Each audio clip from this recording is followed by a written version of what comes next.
everybody. Welcome to Podcasting for Humans, honest conversations about podcasting problems.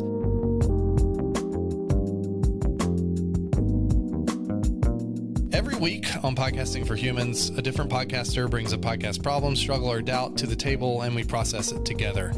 Though that is not exactly what is happening this week. This week, it's just going to be me thinking a little bit out loud and processing what I've learned about podcasting in 2023 as we lead up to the new year. So this will be the last podcast of the year. I will not be releasing a podcast next week, but please stay tuned because we will be back for sure. By the way, if you would like to come on Podcasting for Humans and process together, please let me know. I'm Richard Clark. I'm the owner of Area Code Audio, a podcasting agency that helps people, organizations, and brands build trust and loyalty through the medium of podcasting. We started in August. August 1st is the official launch date of Area Code Audio, LLC.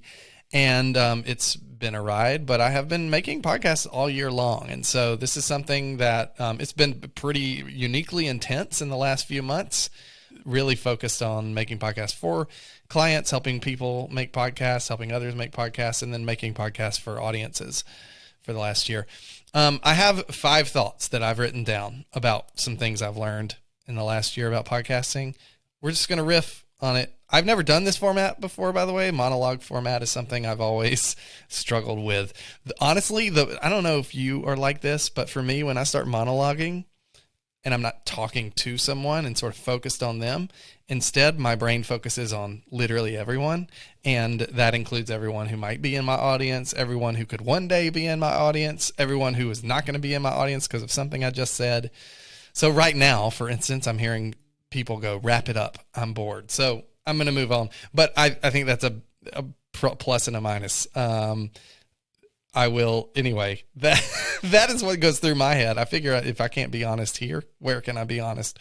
That's what goes through my head when I'm monologuing. And so I do struggle with it. So hopefully this turns out okay, and I'll maybe do some more versions of it. Let me know what you think. The first thing I learned in 2023, or at least the first thing I'm going to talk about, is that podcasting is really, truly an unsettled medium, and it's always changing. And by the way, these are things that maybe we already knew, but we start to experience them this year. And I sort of experienced this in a new way. And in particular, the nature of what a podcast is, what people expect out of it, how it's perceived in the marketplace. I think that a lot of those things have been changing really rapidly in the last year.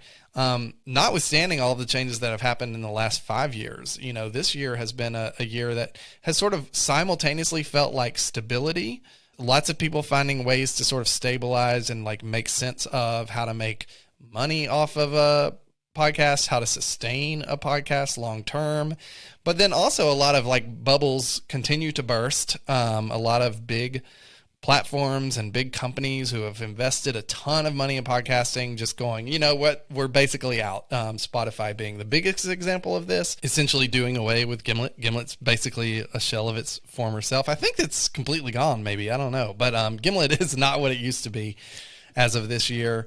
And that's a great example of sort of high hopes and aspirations from big players sort of crashing down. And I think, as I've been watching that, I have not been particularly surprised by it. I think one of the takeaways for me is that it's sort of the things, the sort of reasonable ambitions I've seen people have essentially played out.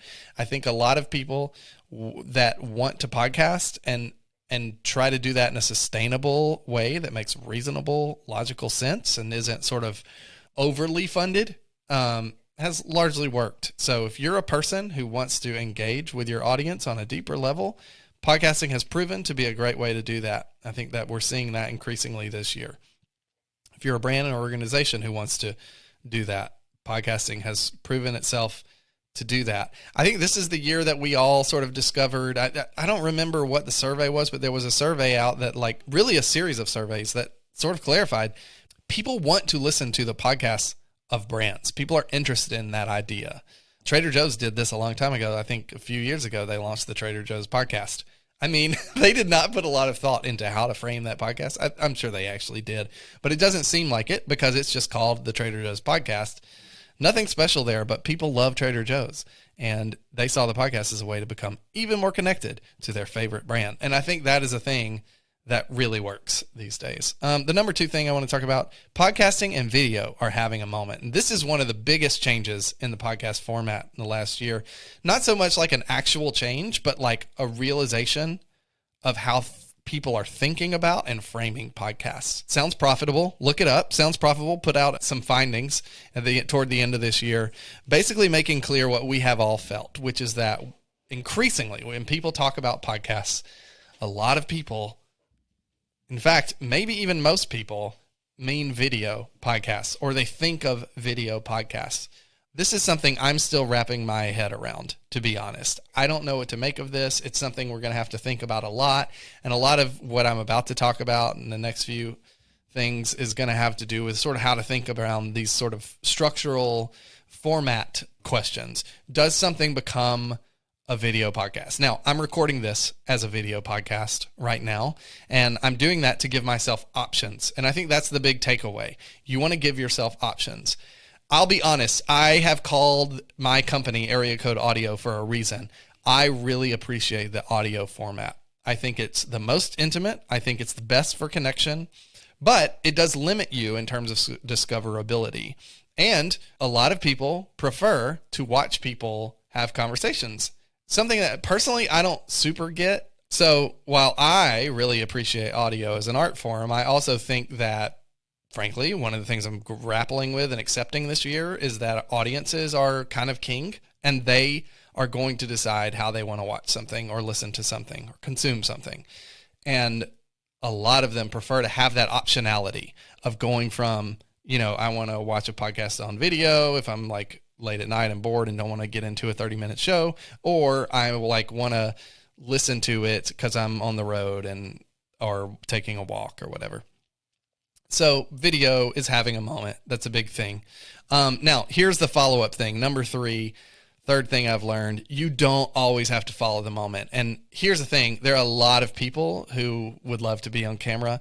I'm not particularly one of those people, but I've become accustomed to it over time. Some people simply don't want to do video, or it's like a heavy lift for them. They feel uncomfortable on video.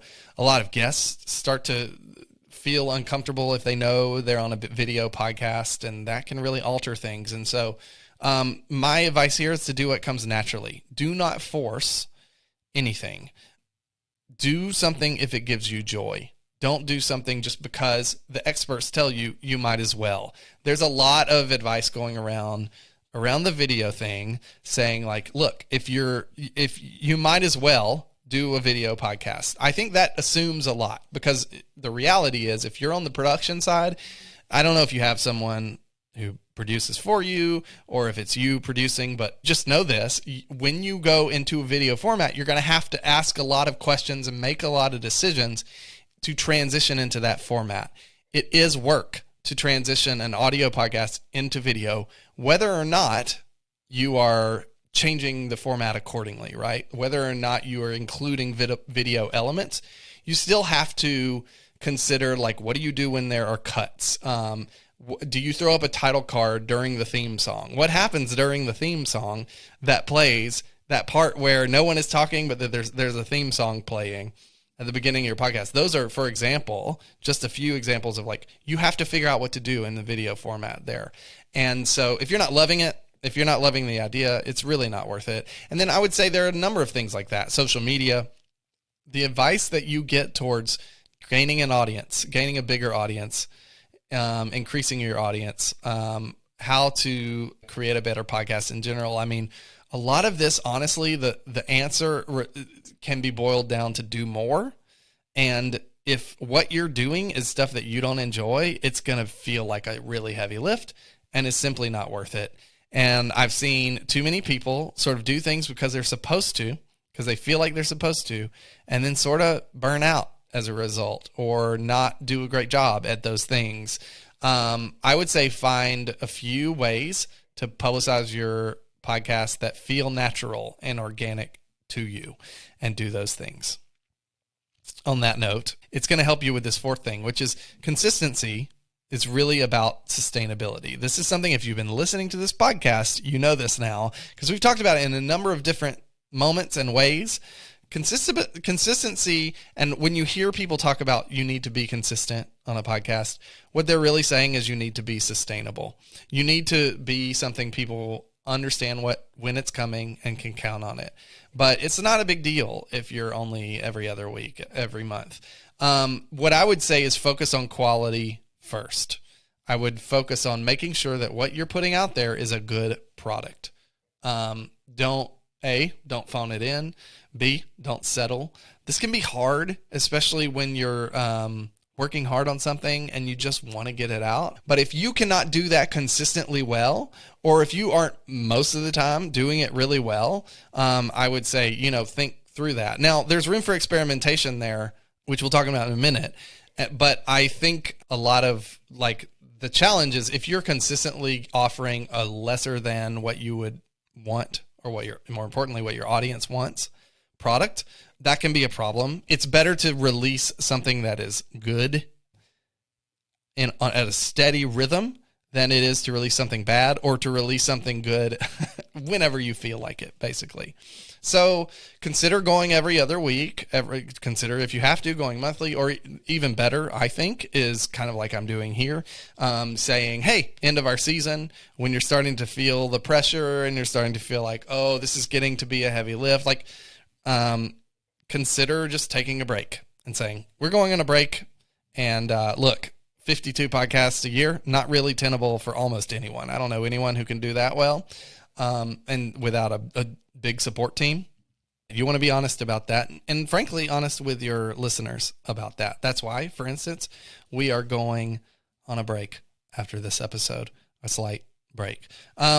Number 5, and this is the last one, and this is tied to what I mentioned earlier, experimentation. This podcast has really keyed me into this idea, experimenting is good.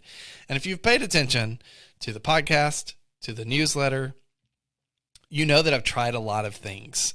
I am trying to figure out exactly what people want from how they want to listen, what works for me, what feels most natural to me, but more importantly, what is helping people understand what this podcast is all about. The bottom line is experimentation is good, but I would not experiment with what is your center of gravity, right? And a lot of times that center of gravity is articulated in the front end of your podcast with that tagline, right? That's a lot of times what it is. So for me, it is, let me read it. I don't remember.